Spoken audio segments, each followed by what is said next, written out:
Good afternoon. Hello everyone. इसके पहले period में हमने शहर से गांव की ओर इस पाठ में हमने देखा था कि अश्वघोष घोष जी ने हमें क्या बताया है कि शहर और गांव की तुलना की है। यानी शहर की क्या हो, शहर में क्या होती है, भौतिक सुख सुविधाएं होती है, उसकी ओर हम क्या होते हैं, आकर्षित होते हैं। और गांव का वातावरण कैसा होता है, बहुत ही शुद्ध होता है। इसकी क्या की है, हमें तुलना करके बताई गई है।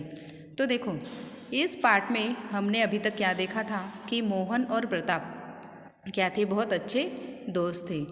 और ये जो मोहन था वो 9 साल पहले घर से भाग गया था। और वो कहाँ से गया था, स्कूल से ही भागकर कहाँ गया था, दिल्ली गया था। और वहाँ पर ही क्या करता था, कुछ नौकरी करता था। और वो इतने दिनों के बाद अपने गांव वापस आया था। और वापस आने पर अपनी बहन और अपनी माँ से मिलने के बाद वो बहुत खुश हुआ था। और जब उसका मिलना मिलाना हो गया और उसका खाना वगैरह हो गया तो वो अपने दोस्त से मिलने के लिए गया। उसके दोस्त का नाम क्या था, प्रताप।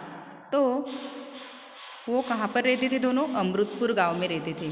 और वहाँ पे अपने दोस्त से मिलने के बाद उसने देखा कि प्रताप की हालत कैसी थी, बहुत ही वो हट्टा कट्टा था। और वो क्या काम करता था, वो खेती बाड़ी करता था।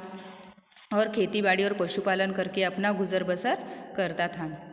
और वो दोनों का अच्छे से मिलना मिलाना हो गया। और फिर वो एक दूसरे से आपस में बातें करने लगे। फिर वो उसके दोस्त प्रताप ने उससे पूछा कि तू वहाँ पर क्या काम करता है ना। तो उसने क्या बताया कि मैं कौन से गांव में रहता हूँ, दिल्ली, है ना। तो देखिए, अभी हम आगे का पाठ देखेंगे। दिल्ली में क्या करता है। तो प्रताप ने उससे पूछा कि दिल्ली में तू क्या काम करता है। तो उसने कहा कि नौकरी। नौकरी? कैसी नौकरी? एक सेठ के घर में घरेलू नौकर हूँ। तो वो दिल्ली में रहकर क्या काम करता था कि एक जो सेठ है और उस सेठ के घर में क्या करता था, नौकर का काम करता था। तनख्वाह क्या मिलती है, 1,000 रुपया महीना। यानी वो दिल्ली में रहकर किसी सेठ के घर पे नौकर का काम करता था और उसे महीने के कितने रुपए मिलते थे, 1,000 रुपये महीना। खाने पीने और रहने की क्या व्यवस्था है, सेठ के घर में ही खाता पीता हो और उसके गैरेज में सोता हो, यह उसका ठिकाना था। इसका मतलब तो यह हुआ कि तू पूरे दिन का नौकर है। रोटी पकाने से लेकर बर्तन मांजने तक का काम करना पड़ता होगा। हाँ, ऐसा ही है। मोहन ने प्रताप से कहा कि मैं दिन भर जो काम है वो काम पूरे करता हूँ। हाँ, ऐसा ही है। क्षण भर के लिए बातों का सिलसिला रुका। यानी दोनों भी बातें करते करते रुक गई। प्रताप की दृष्टि मोहन के चेहरे पर ठहर गई। यानी प्रताप बहुत अच्छे से मोहन के चेहरे को देखता हुआ रह गया। जाने क्यों मोहन झेप गया और उसने नज़र झुकाते हुए प्रताप से कहा, पढ़ने में तो तूने बहुत तरक्की की। माँ बता रही थी कि तुझे नौकरी भी मिल गई थी, है ना। जब प्रताप ने मोहन ने प्रताप से कहा कि तू क्या है, पढ़ने में तो बहुत ही होशियार हो गया है और तुझे अच्छे से नौकरी भी मिल गई है। हाँ, मैंने 12वीं कक्षा प्रथम श्रेणी में उत्तीर्ण की थी। यानी वो 12वीं में उसे प्रथम श्रेणी मिल गई थी क्योंकि वो क्या था, पढ़ाई में बहुत ही होशियार था। 3,000 रुपये महीने की एक नौकरी मुरादाबाद में मिल गई थी, लेकिन मैं गया नहीं।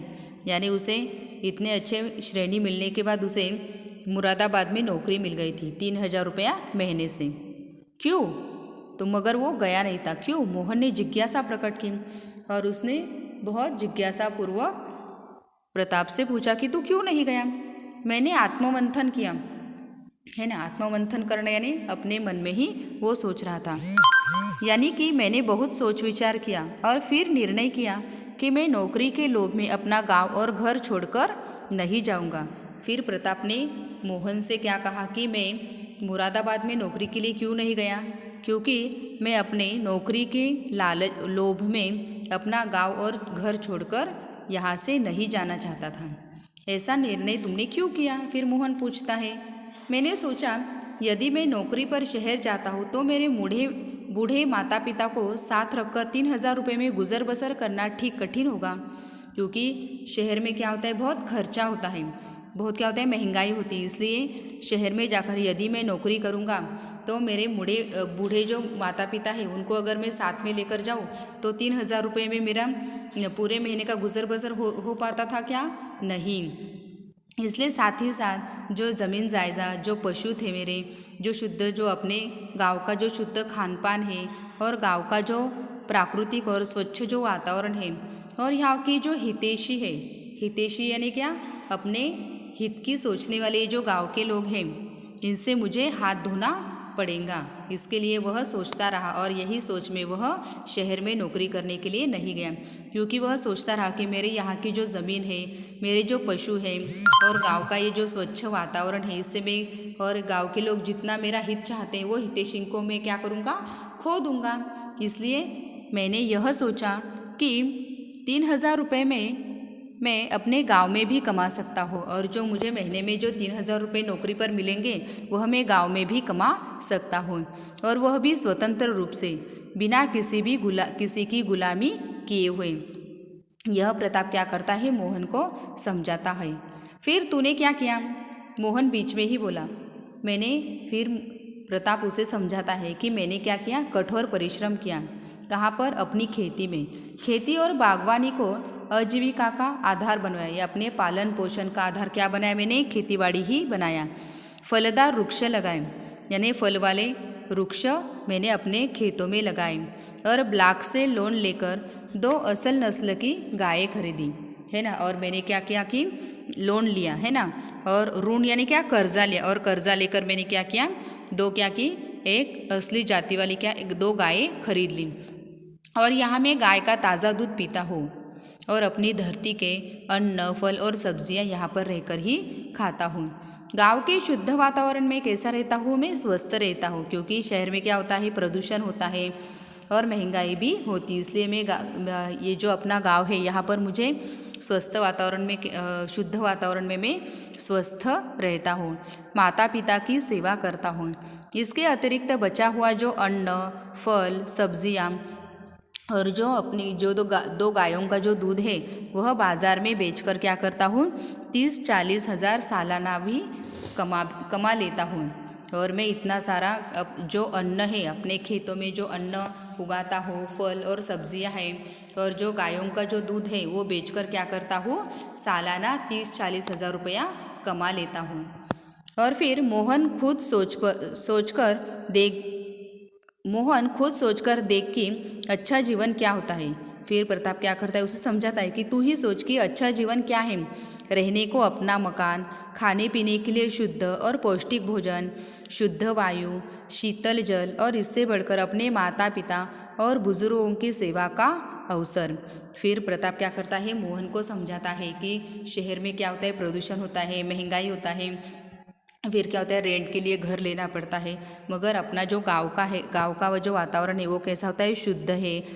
अपने खेतों का पौष्टिक भोजन मिलता है, शुद्ध वायु मिलती है, शीतल जल होता है, और अपना खुद का मकान होता है ना। और अपने जो माता पिता हैं उनकी सेवा का हमें अवसर भी मिलता है। और शहर की ज़िंदगी की चकाचौंध यानी उसकी तरफ हम क्या करते हैं, भौतिक सुख सुविधा के ऊपर आकर्षित होते हैं। इसमें इंसान क्या होता है, इन सब से दूर फिर एक दिखावटी और मशीनों की ज़िंदगी जी रहा है। यह सब विचार कर मैंने अपने गांव में ही मेहनत और सम्मान की ज़िंदगी जीने का निर्णय किया है। फिर प्रताप ने अपने बारे में यह मोहन को समझाया। अपनी बात बताकर प्रताप चुप हो गया। फिर प्रताप ने अपनी बात बता दी और मोहन इस बात पर मन ही मन उसके निर्णय की प्रशंसा कर रहा था, क्योंकि प्रताप का विचार कितना अच्छा है। और उसने अनुभव किया कि प्रताप में उससे कहीं अधिक आत्मविश्वास था, जो उसे दिन दुनी रात चौगुनी उन्नति की ओर बढ़ने को प्रेरित कर रहा था। यानी प्रताप की बातों से वो क्या हो रहा था, प्रेरित हो रहा था, क्योंकि शहर की जो चकाचौंध है और उसमें क्या हो गया, वो डूब गया था। और उससे बाहर निकलकर ये जो गांव की अपनी जो ज़िंदगी है उससे वो क्या हो रहा था कि प्रताप की बातों से प्रेरित हो उठा था।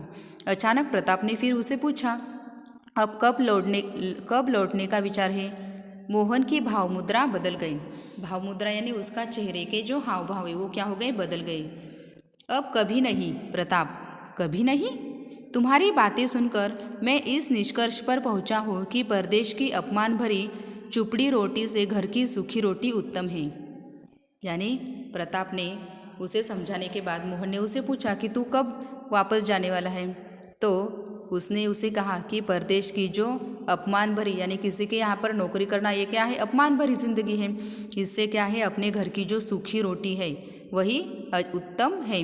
मैं भी अब गांव में रहकर क्या करूँगा, तुम्हारी तरह मेहनत और लगन से अपने जो टूटे सपने हैं उस सपनों को पूरा करूँगा।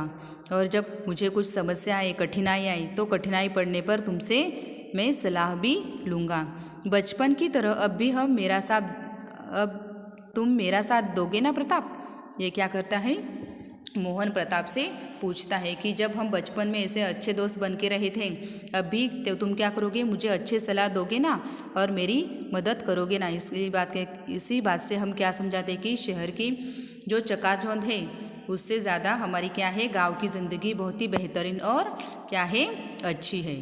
Thank you very much. ये पार्ट अच्छे से समझ लीजिए।